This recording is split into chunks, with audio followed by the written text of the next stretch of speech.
परंतु मैं आपको एक बात बता दें कि आज सबसे ज्यादा गंदा यदि हो रहा है तो वो मनुष्य हो रहा है। आपने देखा गांव के किनारे होती है गंदगी, पहला प्रमाण तो यही देख लीजिए। बहुत से लोग ऐसे होते हैं गंगा स्नान करने जाते हैं और गंगा में ही लेंगे जल और मुंह में भरेंगे और उसी में कुल्ला कर देते हैं। अब उस गंदगी को जब उसमें छोड़ दिया, वो गंदगी कौन खाती है? मछली। और मछली को कौन खाता है? इंसान। अब मछली गंदी है कि इंसान? समझ लीजिए। गांव की अगल बगल गंदगी होती है, उस पे चरते हैं मुर्गा और शाम को जब बढ़िया एक पैक लगाएंगे है, आनंद ही आ गया। मुर्गा की टांग कौन खाता है? मनुष्य खाता है कि नहीं? अब बताइए मुर्गा गंदा है या मनुष्य? अरे और तो क्या बताएं आपको, गांव के अगल बगल गंदगी होती है, माताएं बच्चों की डस्ट डाल देती हैं, उस पे चरता है सुअर। अरे मुर्गा को तो छोड़ो, अब तो सुअर भी ना पुज रहे। जहाँ एक पैक लगा भैया लाओ, बड़ो आनंद आएगा, चकाचक लाओ। अब बताइए मनुष्य कितना गंदा होता है। और लिखा है बड़े भाग्य मानुष तन पावा, सुर दुर्लभ सब ग्रंथन गावा। सबसे श्रेष्ठ योनि यदि है तो मनुष्य योनि है, और आज अधिक से अधिक सबसे गंदा हो रहा है तो मनुष्य। इस शरीर को जो मंदिर है ना, शरीर, उसको गटर बना दिया है, कचड़ा खाना बना दिया है। कोई बीड़ी ठोक रहा है, कोई तम्बाकू भर रहा है, कोई सिगरेट पी रहा है, कोई दारू के पैक मार रहा है। अब बताइए ये इतना सुंदर मंदिर, और उस मंदिर को कैसा उसने कचड़ा बना दिया, कचड़ा, गटर। कभी कल्याण नहीं हो सकता है। ये मानव देह ही एक ऐसी है जिसमें मनुष्य आपका हर प्रकार से अपना कल्याण कर सकता है। तो मेरे सज्जनों, इसलिए मेरे कहने का मतलब ये है कि मनुष्य देह यदि मिली है, अनमोल तेरा जीवन यो ही गमा रहा है। एक एक श्वास हीरा मोती ये लुटाने के काबिल नहीं है। एक एक श्वास हीरा के समान है, परंतु हम उसे गमाते जा रहे हैं। पर मेरा मानना ऐसा ही है प्यारे। एक बार ऐसा हुआ, एक इंसान जो था, लोगों ने उससे कहा तू बड़ा गंदा है। उसने कहा मैं इतना गंदा हूँ, मैं जाऊंगा श्री धाम वृंदावन और वहां जाकर के मैं देखूंगा कि हमसे भी गंदा कोई संसार में है कि नहीं। तो मेरे श्रोता बंधुओं, अब जैसे हुए गया तो आपने देखा है कि वृंदावन में क्या होता है कि फुटपाथों पर बड़े बड़े दरिद्री लोग पड़े होते हैं, कोढ़ी लोग पड़े होते हैं। तो उसने जाकर देखा एक कोढ़ी को, कहने लगा अरे कम से कम मैं इससे तो अच्छा हुई। कोढ़ी की तरफ इशारा किया तो कहते हैं अब उसने कोढ़ी की तरफ जैसे इशारा किया तो कोढ़ी ने एक बात कही, भैया मैं तो जैसा हूँ वैसा हूँ, मैं तो अपने कर्म का फल भोग ही रहा हूँ, परंतु तू अपनी जवान गंदी क्यों कर रहा है? तू अपना कर्म क्यों बिगाड़ रहा है? क्योंकि मैंने जो किया मैं भोग रहा हूँ और तू हमारी तरफ अंगुली खड़ी करके अपने आप को क्यों खराब कर रहा है? उसने कहा अरे कोढ़ी ने भी खराब बता दिया। अब बेचारा वहां से चला और रास्ते में आया, उसने क्या देखा, गांव के अगल बगल पड़ी थी गंदगी, मल पड़ा था, मल। और जैसे ही उसने उस मल को देखा तो उसने मल की तरफ खींची। अरे लोग कितने गंदे होते हैं भैया, लोग तो इतना भी नहीं देखते कि हम कहाँ क्या कर रहे हैं, कितना। अब उसके मन में अच्छा इससे तो अच्छा मैं हुई कम से कम, समझना, इससे तो मैं अच्छा हूँ ही। उसी समय उस मल ने उसे चेतावनी दी, अरे मूर्ख, मैं तुझसे गंदी नहीं हूँ, तू तो हमसे भी गंदा है। क्यों? बोले तूने खेत में हल चलाया, बीज डाला, और इसके बाद में जब फसल बड़ी बड़ी हुई, पानी लगाया, बढ़िया तूने फसल पैदा करी। और जब तक मैं खेत में खड़ी थी 6 महीना, मैं बड़ी अच्छी तुझे लग रही थी। अरे भैया इन साल तो बड़ी सुंदर फसल लगी, अरे वाह इन साल तो पूछो ही मत, भगवान ने चाहिए तो फिर सब बढ़िया हो जाएगा। हाँ, तूने इतनी मेहनत की और तूने हल चलाया, फसल बनाई, और फिर तूने मुझे कटवाया, घर में लाया, और फिर तूने पीसनो बनवायो, और जब तक तो मैं तो बहुत अच्छी लग रही थी, और फिर तूने शाम को बढ़िया मटर पनीर आटा पिसवायो, और आटा पिसवावे के बाद में शाम को बढ़िया मटर पनीर बनवायो, शाही पनीर, दाल फ्राई, और उसके संग बढ़िया गरम गरम फुल्का। तूने कितने चाव से हमें खाया। तब तक मैं तो बहुत अच्छी लग रही थी। अरे वाह, आज तो आनंद ही आ गया भैया, पूछो ही मत, आनंद। और वो कह रही है, बोले रात भर तेरे संग में रही, केवल रात भर। ओरे पापी तू कितना गंदा है, मैं केवल रात भर तेरे संग रही, और सवेरे रात भर में तेरे संग हम गंदी हो गई। बोल गोविंद भगवान की। अब संध्या वाले मटर पनीर को, शाही पनीर, दाल फ्राई को सवेरे दिशा मैदान में पनीर तो बोले हो नहीं। हाँ, बोले मैं केवल एक रात तेरे संग रही, और तू इतना गंदा है कि तूने एक रात में हमें भी गंदा कर दिया। तो ये मानव देह जो है ना, ये ऊपर से ही सुंदर है, बड़ा कचड़ा भरा हुआ है। हाँ, यदि आप चाहो तो इसे सुंदर बना सकते हो, इसे सुंदर मंदिर बना सकते हो, आप चाहो तो इसलिए साधक को चाहिए अंतर हृदय की सफाई।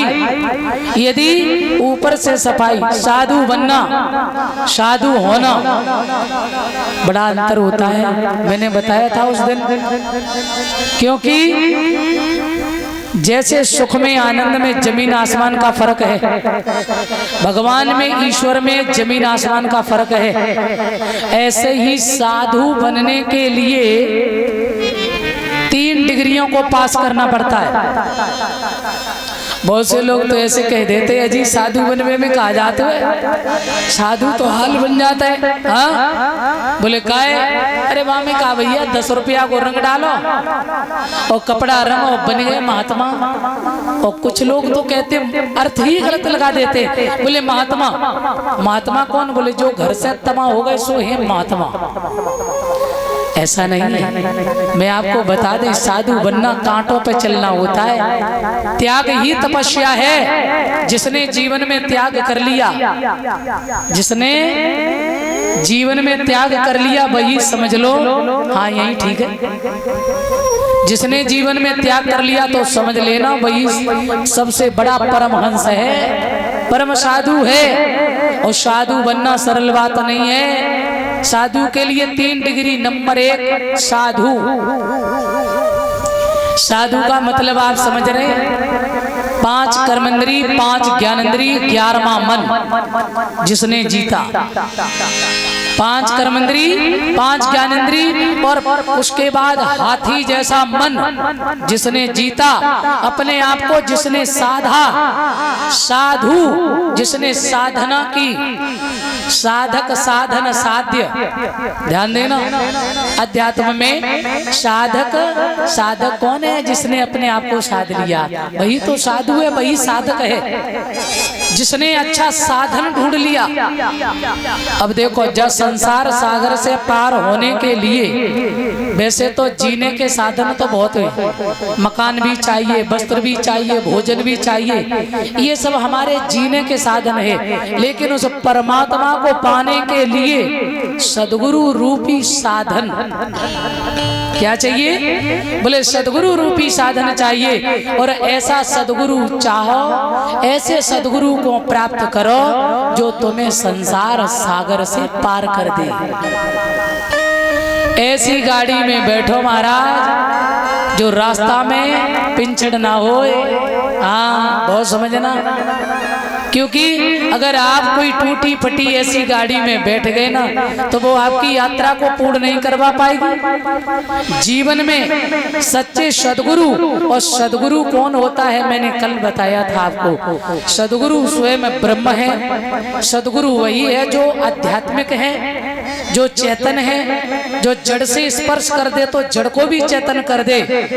गुरु अनेक हो सकते हैं परंतु सदगुरु एक ही है। सदगुरु जगत गुरु सिवाय परमात्मा के, एक अध्यात्म शक्ति के दूसरा कोई नहीं होता है।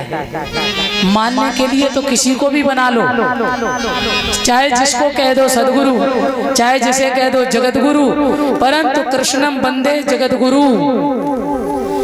कृष्ण है, राम है, हनुमान है, हमारी अध्यात्म शक्तियां हैं, और जिनका महामंत्र जो मैंने आपको बताया था, ओम श्री साईं नर्मदेश्वर महादेवाय नमः, हमारे अध्यात्म गुरुदेव परम श्रद्धेय कुंवर श्री रविराधे जी, ऐसे चेतन गुरु, ऐसे आध्यात्मिक गुरु, यदि इनकी शरण आप सबको प्राप्त हो जाए तो आप समझ लेना आपका अवश्य कल्याण हो सकता है, यदि आपने मन से भजन कर लिया उनकी शरण में। ये पक्की बात है। तो इसलिए गुरु, हम कहीं जा रहे हैं और किसी ने हमें रास्ता बता दिया तो वो भी गुरु है। हम पढ़ने के लिए स्कूल में जाते हैं, जो शिक्षा देता वो भी गुरु है। तो ये माता भी गुरु है, पिता भी गुरु है। हमारे अध्यात्म गुरुदेव कुंवर श्री रविराधे जी कहते हैं ये पूरा संसार ही गुरु है। हर किसी से कुछ न कुछ सीखने को मिलता है हमें, तो सब गुरु है ना। परंतु जगत गुरु और सदगुरु ये तो केवल ब्रह्म स्वरूप है, ये चेतन है, ये साक्षात आध्यात्मिक होते हैं। तो इसलिए कहते हैं गुरु के बिना, गुरु बिन भवन तरह न कोई, और चाहे बिरंच शंकर सम होई। जीवन में जब तक आपको यदि ध्रुव जी को नारद जैसे गुरु नहीं मिलते तो समझ लो ध्रुव जी को भगवान की प्राप्ति सहज नहीं थी। जीवन में यदि कल्याण करना चाहते हो, अच्छा साधन देखिए, अच्छे सदगुरु की शरण में जाइए। हम तो कहते हैं आ जाइए ना हमारे अध्यात्म गुरुदेव परम श्रद्धेय कुंवर श्री रविराधे जैसे सदगुरुदेव की शरण में। आप लोगों ने मेरा भजन भी सुना होगा, रविराधे ने पकड़ी बांध नहीं तो हम बह जाते। ये जो मैं आज आपकी सेवा कर रहे हैं ना, या तो समझ लो हमारा सब कुछ है, यहाँ से मेरी जड़ है। तो मैं तो पता नहीं कहाँ कहाँ आप सबके आशीर्वाद से कथा करते हैं, परंतु मैं ये चाहेंगे कि आपकी तो बेटी हैं हम, आपके लिए कोई विद्वान नहीं, कोई शास्त्री भी नहीं है, परंतु मैं इतना बताना चाहेंगे कि जरूर हमारे माँ का, हमारे पिता का और नाना का, सभी लोगों का सच बात तो ये है, कहीं न कहीं पक्का सौभाग्य है जो हमें एक अध्यात्म गुरु की शरण मिली। क्योंकि इन सभी पूर्वजों का ही आशीर्वाद जो आज मुझे अध्यात्म गुरुदेव की प्राप्ति हुई, जिनसे ऐसा नहीं है। मैं आपको ज्यादा बड़ी बात तो नहीं बता रही है, क्योंकि इस व्यासपीठ से ज्यादा बोलना भी ठीक तो नहीं है, क्योंकि मैंने जीवन में बहुत कुछ अनुभव किया है। ये मैं आपको बता दूं। कौन कहता है भगवान आते नहीं, कौन कहता है भगवान आते नहीं, सच्चे दिल से प्रभु को बुलाते नहीं, और क्यों कहते हो भगवान आते नहीं। आपकी भक्ति में कमी है, भगवान तैयार है। भगवान कहते हैं ना हम बसा में वैकुंठे योगी नाम हृदय च।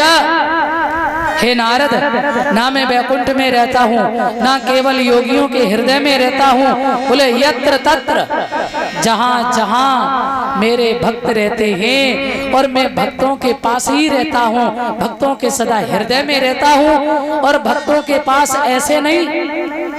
ये भागवत जी का प्रमाण है। भगवान स्वयं कहते हैं मेरे भक्त जब मुझे बुलाते हैं तो मैं ऐसे दौड़ कर जाता हूँ जैसे कोई एक गाय अपने बछड़े के लिए, अपने बच्चे के लिए दौड़ती है।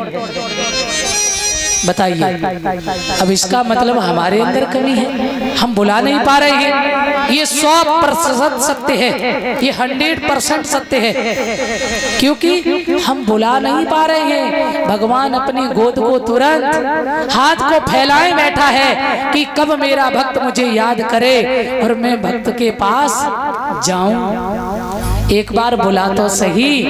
गीता में मेरे गोविंद कहते हैं कि तू एक पग चलता है तो मैं तेरे लिए 10 पग आगे खड़ा हूं, 10 पग आगे। एक बार नाम लेके तो देख, हैं? मेरे नाम से तू थोड़ा सा खर्च करके तो देख, तू दान करके तो देख, तेरे भंडार ना भर दूं तो कहना। और ये सत्य है, कभी भी भगवान की कथा में, सत्संग में या जहां भी धर्म का कार्य हो वहां पीछे मत हटिए। हर जगह कंजूसी करिए, परंतु भगवान के नाम में कभी कंजूसी मत करिए। और ये मैं खुद में प्रमाण है इस बात के। मैं कोई भी बात आपको जो बताते हैं ना, जो मैंने जीवन में स्वयं उसका प्रैक्टिकल किया है। मैंने यदि अपने प्रभु के लिए 500 खर्च किए तो 5000 मिले, ये मेरा विश्वास है और मैंने प्रत्यक्ष में देखा है। मैं कोई कथा कहानी नहीं आपको सुना रही। यदि आपने 5000 किए तो सीधा ले 5 लाख, बोल गोविंद भगवान की। तुम्हारे अंदर विश्वास तो हो, भगवान को खोजना तो सीखो, परमात्मा पर भरोसा करना तो सीखो। एक पल में क्या नहीं क्या कर देता है। धन्य है वो, पार ब्रह्म है, सुप्रीम पावर है भैया। जो मर्जी आए एक पल में दुनिया को बदल दे। हाँ, सुप्रीम पावर है वो। तो इसलिए मैंने जो जीवन में अनुभव किया है, एक बार नहीं कई बार मेरे प्रभु ने मुझे ऐसा प्रमाण दिया है कि मैं तेरे 24 घंटे साथ हैं, हर पल तेरे साथ हैं। और ये सत्य है बिल्कुल। ऐसा कोई पल नहीं, ऐसा कोई क्षण नहीं जिस समय मेरा प्रभु मेरे साथ नहीं रहता है। मैंने उसका प्रत्यक्ष अनुभव किया है। मैं कहूँ कि मैंने भगवान को देखा है तो तुमको पचेगा नहीं। हाँ, मैं कहूँ कि मैंने उसे पाया है, तुमको झेलेगा नहीं। क्यों? जिस आनंद को तुमने अभी तक नहीं पाया है तो तुम्हें भरोसा। प्यारे सज्जनों, छोटे माइक की डोरी लंबी लगाए बैठा रहो।